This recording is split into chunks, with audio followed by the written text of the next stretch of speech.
こんにちは、ゆっくりさんでございます。イギリスの、クラス395です。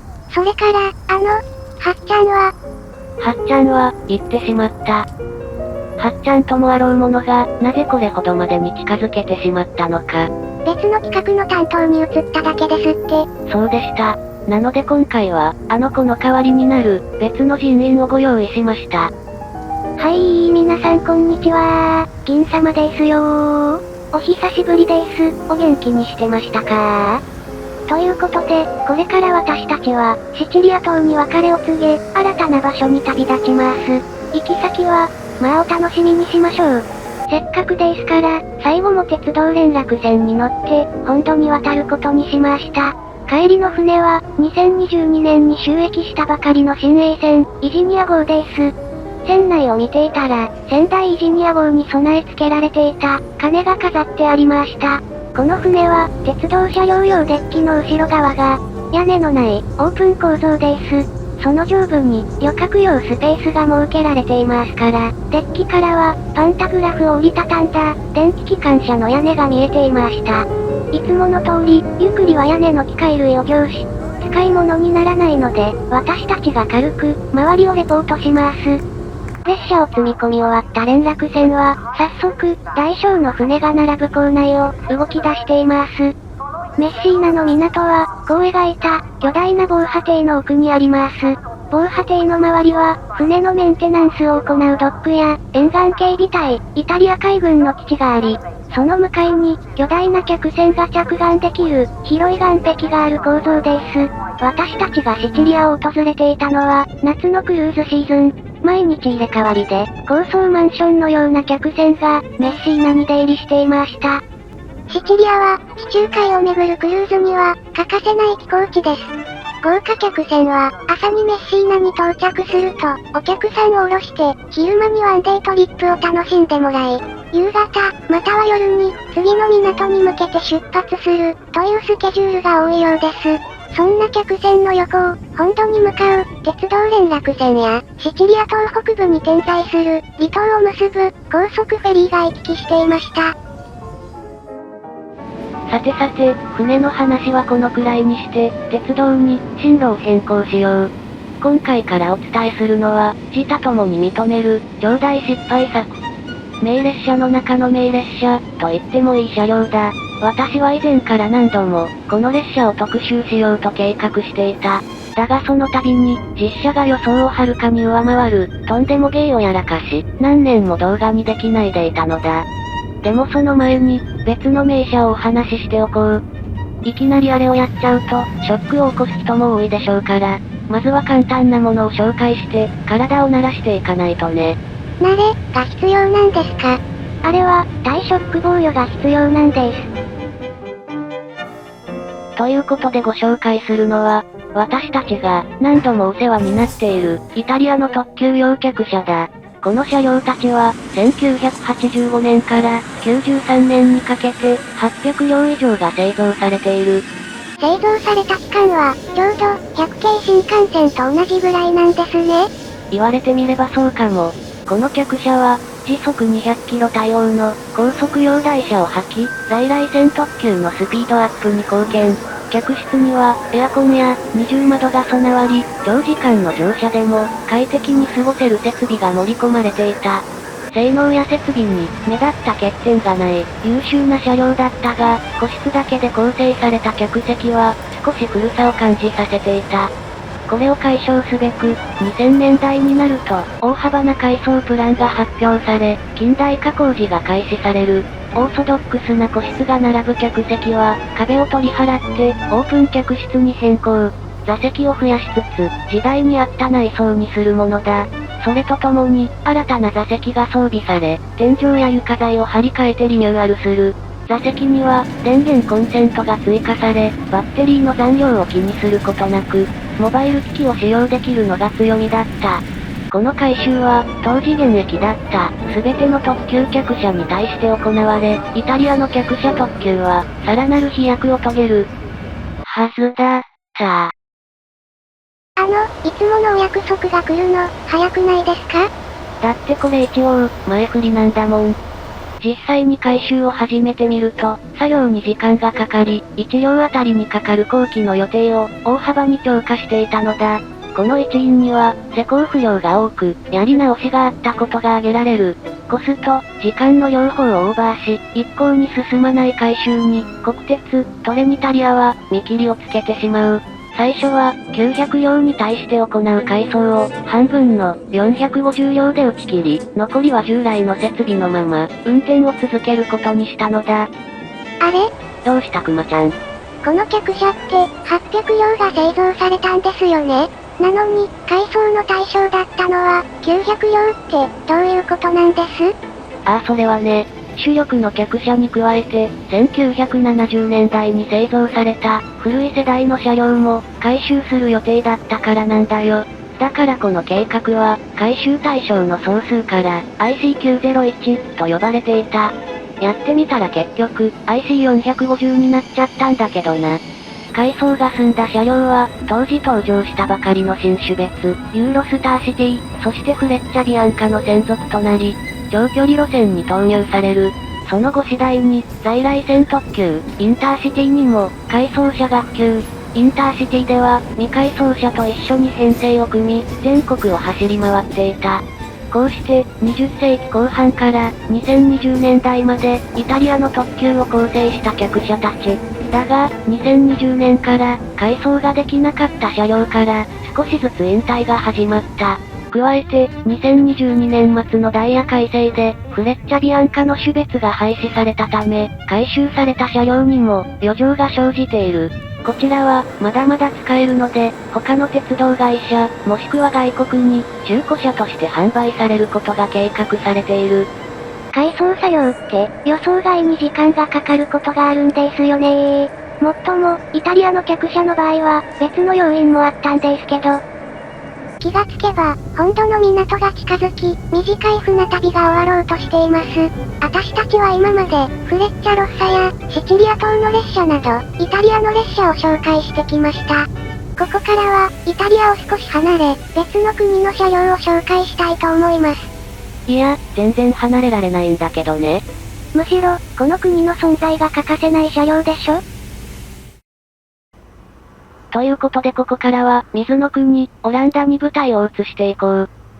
ちょっと待って、この映像、本当にオランダ？言われてみれば、こんなに山はなかったような。失礼な。本当にオランダだ。西部の、ヒュイステンボッシュってところだぞ。ヒュイステンボッシュ。どう書くの？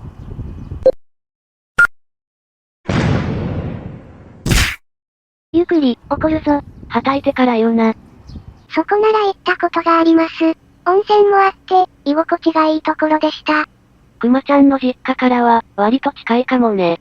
すぐそばには、はっちゃんみたいなハイブリッド列車が走ってましたな。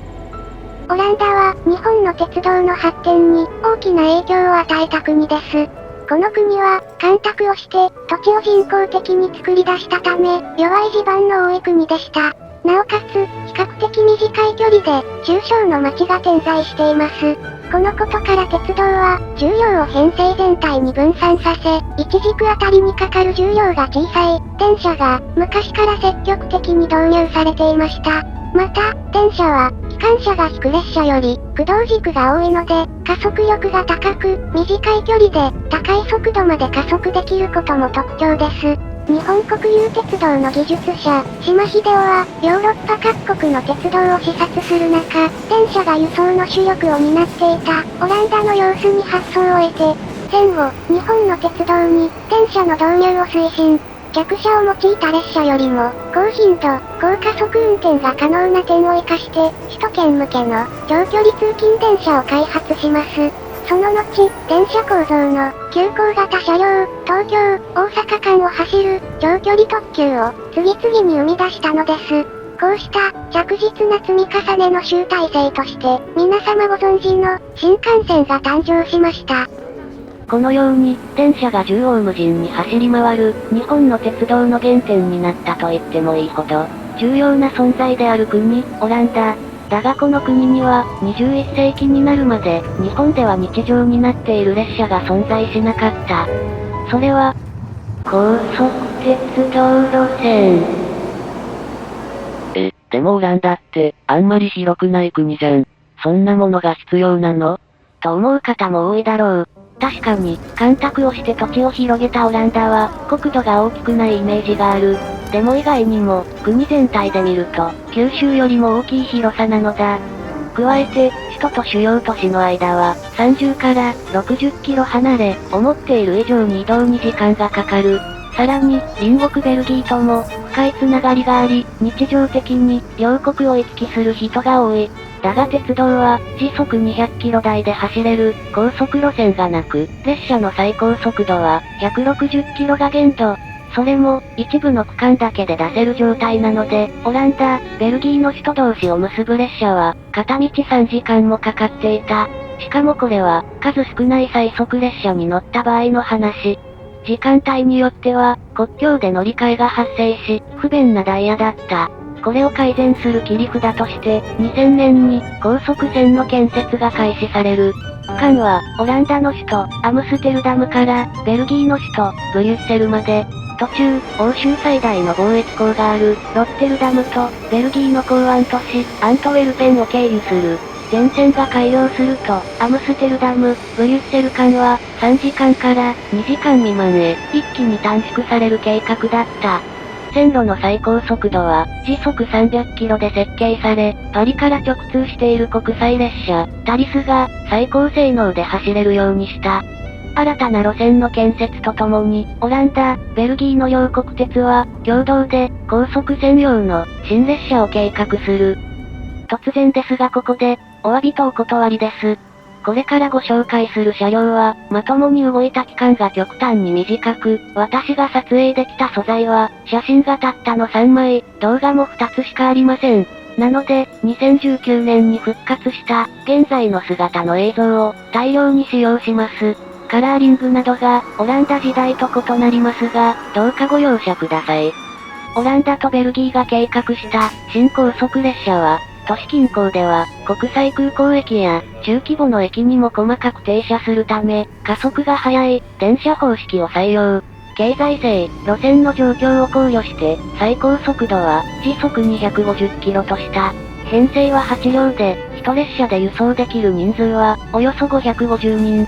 これは、同じ長さの、TGV や ICE と比べて、かなり多い数字だ。なぜならこの列車は、片道2時間程度の路線を往復するだけなので、食堂車など、長距離用の設備を、省くことができたからだ。オランダ、ベルギーの、新しい時代を作るであろう車両は、V250 の形式で、イタリアのメーカーに発注。この時点で、嫌な予感しかしない人が、100人中113万3800人ぐらいいると思うけど、黙ってるのよ。車体デザインは、俺たちのフェラーリなどを手掛ける、イタリアの名門デザイン会社、ピニンファリーナが担当することになった。オールイタリアン、ですか？自分で言っててなんだけど、見事にフラグの匂いしかしねえ。この列車は、2004年に発注され、2007年に引き渡される予定だった。ところが、時間が経つにつれて、少しずつ納入時期がずれ込んでいく。結局、実際に車両が完成し、高速走行、耐久性などの試験を開始したのは、2008年の春。1編成目の納入は、予定より2年も遅れた、2009年になっていた。オランダに届けられた V250 型電車は、早速、関係者を乗せた試乗会を実施。アルバトロスと歌唱されていた新列車に、フィーラという正式名称が発表される。どういう意味なんですか？それが意味は、特にあるわけじゃないんだ。発音がしやすく、適度に印象に残る響きから、命名されたんだって。一応、スウェーデン語の4という意味でもあり、この列車が網羅する、オランダ、ベルギーの4都市にもちなんでいる。V250 型電車は、第1編成の納入にも時間がかかったが、その後の歩みも、決して速くなることはなかった。実際に走行する高速線を中心に1年以上の試運転が必要だった上、車両の製造が遅く、運転に必要な編成が届くのに年単位の時間を要していたのだ。予定が大きく遅れたものの、オランダの鉄道は辛抱強く待ち続け、2012年、冬のダイヤ改正で V250 型電車は念願の営業運転を開始した。オランダとベルギーが待ち望んでいた、自国の高速列車が、ようやく日の目を見た、歴史的瞬間だった。だがこれが、地獄の始まりだった。運行開始直後から、フィーラは遅延が頻発していた。その理由は、新たな列車種別を、信号の制御システムが認識できない、というものだった。これは、システムの移行が不十分だったためで、次第に解決に向かっていた。それよりも深刻だったのが、車両そのものだ。V250 型は、各部で故障が起こり、本来の運転計画よりも少ない本数すら、満足に運転できなかったのだ。その故障の内容が、またひどい。走行中、風圧で扉が勝手に開いて、緊急停止する。高速区間では、振動により、部品の脱落が発生。床下機器がショートして、煙が出る。駆動装置が立て続けに壊れ、走行不能になる。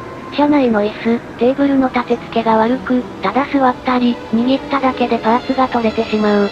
お手洗いが機能しない、などなど、新車とは思えないものだった。もちろん、乗客、乗員から、苦情が殺到。鉄道会社は、急遽運転本数を削減して、対応に当たった。そんな矢先、高速線上で、またもや V250 の部品が発見される。脱落していたのは、床下を覆うパネルの一部。比較的大きな部品で、衝突すれば、大事故につながる恐れがあった。事態を重く見たベルギーの運輸局は、原因究明と対策ができるまで、V250 型の運行認可を取り消した。これを受けて、オランダ、ベルギーの両国鉄が改めて車両を調査したところ、いったもの、信じられない不具合を発見する。溶接がいい加減で、必要な強度が出ていない。それどころか、早くも亀裂が発生している箇所がある。新車なのに、車体は腐食が始まっている。床下機器は、配線がめちゃくちゃ。設計通りのボルトで、部品が止められていない。というよりも、ボルトそのものがない。などなど、何を見てよしって言ったんですかと言いたくなる品質だったのである。不具合の箇所を簡単にまとめただけの報告書でも、その量は50ページを優に超えていた。まあ、何を見てよしって言ったんですか、というのは、運行側にも言えるんですけどね。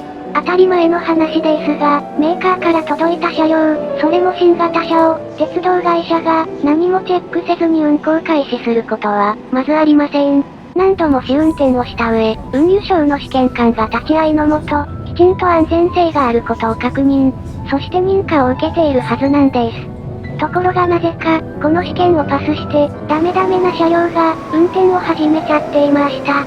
一説には、試験用の編成だけが、完璧に整備されていた。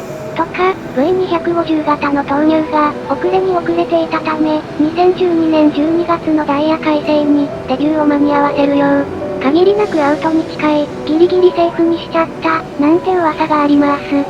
こんなひどい車両を作ったメーカー、しかもイタリア製と言ったら、皆様もお察しの方が多いでしょう。その通り、あそこ以外ありえません。お約束の、アンサルドブレザー、です。ここで一つネタバラシ。この動画の序盤でお話しした、特急客車の改装プラン、IC901 計画にも、同社が関わっていました。施工不良が多く、完成品を何度も工場送りにしていた一員が、アンサルドブレダだったんですよ。それにしても、同じイタリアでも、銀ちゃんが生まれた、元フィアットの車両は、大きな問題がないのに、アンサルドブレダだけは、妙にトラブルが多いですよね。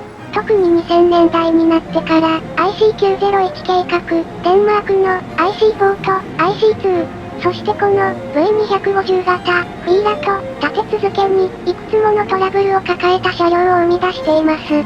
これって、会社の中で何かあったんじゃないでしょうか。南野木さんは、鋭いところをついてきますね。その通りなんですよ。アンサルドブレダは、もともと、アンサルド社と、ブレダ社という、二つの異なる製造メーカーでした。それが、2000年に合併して誕生した会社なんです。この頃、鉄道車両を製造する業界は、大きな変化が起きていました。ドイツのシーメンスや、フランスのアルストムといった巨大メーカーが、各国に存在していた、中小の車両製造会社を、次々に買収、国を越えた。一大グループを形成しているところでした。イタリアでも、国内では巨大メーカーだった、フィアットの鉄道製造部門が、2000年に、アルストムへ吸収されています。一連の動きに危機感を持った、イタリアの重工業グループは、傘下の充電メーカー、アンサルドと、車体の製造を担当し、金属加工が得意な、ブレダを合併。簡単に、巨大メーカーに吸収されないようにしたのです。この2社は、もともと車両製造で、協力していた間柄でした。アンサルドで作った、駆動装置、電気系部品を、ブレダに納入し、完成品を作り上げていたんです。それを、同じ会社にまとめることで、より効率的な製造が可能になる、と考えられていました。しかしこの合併は、急遽、政治的に始められたもの。そのせいで、両社の内部は、混乱が生じていました。さらに、同じイタリア人同士で、昔から協力していた仲間といっても、それぞれの社風や文化が異なります。合併に起因する混乱と、考え方の違いで、必要な情報が共有されていなかったり、現場で対立が起こるなど、決していい滑り出しではありませんでした。そんな中、会社としては、船出が順調であることを内外に示すためにも、新たなプロジェクトを必要とします。こうした背景から、他のメーカーより、大幅に安い価格を提示して、強引に受注案件を勝ち取ったのが、オランダとベルギーの V250 計画でした。ちなみに同じ頃、デンマークの次期特急型機動車のプロジェクトも、同じように、異様に安い価格で受注。大混乱に陥らせています。この話には、さらにいくつか、裏事情があります。当初、V250 計画の車両は、最高速度が、時速220キロの列車として、基礎設計が開始されていました。けれども、オランダの高速列車プロジェクトに、アルストムやシーメンスなどの巨大メーカーが興味を持ち、入札に参加しようとしたのです。彼らは、ICE など、より高性能な車両の実績があり、組織力、サポート体制を整えています。まともに戦っては、勝ち目がありません。そこでアンサルドブレダは、計画中の車両を、お安い金額はそのままに、最高速度を時速250キロに引き上げた、新たなプランを提示していました。ですが、急な計画変更によって、各部に無理が生じたり、設計を変えなくてはならない箇所の見落としが発生していたんです。なりふり構わない、というより、後先考えてない構成の末、勝ち取った受注でしたが、ここからが茨の道でした。何しろ、大幅に値引きした額で、受注しちゃったので、普通に作っても赤字状態。その影響は、製品のクオリティに直結していきます。車両を構成する、大小の部品は、品質よりも安さを優先して調達し、自利品で、先行き不透明な製造現場は、士気が落ちていました。その結果、低品質な部品を組み合わせ、適当に作られた車両が、送り出されていたのです。ある意味、車両自体も、かわいそうなんですよ。しかもアンサルドブレダは、時速200キロで走る、電気機関車、客車の製造は、昔から得意だった一方、動力分散式で、最高速度が時速200キロを超える、高速電車は、未経験の領域でした。さらに追い打ちをかけたのが、天候です。2010年頃から、ヨーロッパでは暖冬が多くなり、都市や平野部は、雪があまり降らなくなりました。ところが、V250 型が運転を開始して、一月が経とうとした頃、珍しく、降雪を伴う寒波がベルギーを襲います。雪が降る中も運転していた列車には、車体の下部に大きな雪の塊が付着していました。これが、高速走行の振動や風圧で落下して、車体の底と線路との間を跳ね回り、損傷を与えていたんです。これは新幹線でも、たびたび悩まされてきた問題ですな。新幹線はこの対策に、ゴム製のマットや樹脂で、線路を支える砂利を覆ったり、路盤をコンクリート製にして、飛散するものを、極力なくす構造にしていますよね。オランダ、ベルギーの線路も、新規に建設した超高速区間こそ、土台がコンクリート製なんですが、在来線部分はただの砂利。ここを特急列車は、時速140キロ程度で走りますから、車両から落下した雪が石を巻き上げ、車体を破壊する結果につながっていました。偶然による不運もあったとはいえ、短期間で異様な数の問題が起き、認可まで取り消されてしまった V250 型は2013年1月中旬に全編成が運転を取りやめる。その後、この車両がオランダ、ベルギー間で運転を再開することはなかった。欠陥車を報じる日本のニュースの見出しには、新型車が半年で廃止と書かれていたが、実際は一月も満足に運転していなかったのである。実は、この列車が動き始めた直後、私は一度だけ、ブリュッセルで目撃していた。運行前から問題だらけだったことを知っていた、名列車ハンターの私は、ようやくお客さんを乗せて走っている姿に嬉しくなり、その場で乗ってみようかとも思った。だがこの時、スケジュールに余裕がなかったことや、乗車券の種類がわからず、諦めてしまっていた。間もなく引退してしまう列車と違って、新しい列車だから、これからいくらでも乗れる、と思っていたことも、乗らなかった一因だった。けれどもその2週間後、数々の欠陥が露呈し、V250 型、フィーラは、無期限の運転休止。車両はそのまま、車庫で数年放置されることになる。改善の兆しが全く見えず、一時はそのまま、スクラップになるのではないか、とも言われていましたが、V250 型は、思いもよらない人生を歩むことになります。その話は、次回にしましょう。ここまでは、救いのない話ですけど、ちゃんとオチはあるから安心してね。それでは、ちょっと重たい内容にお付き合いくださって、ありがとうございました。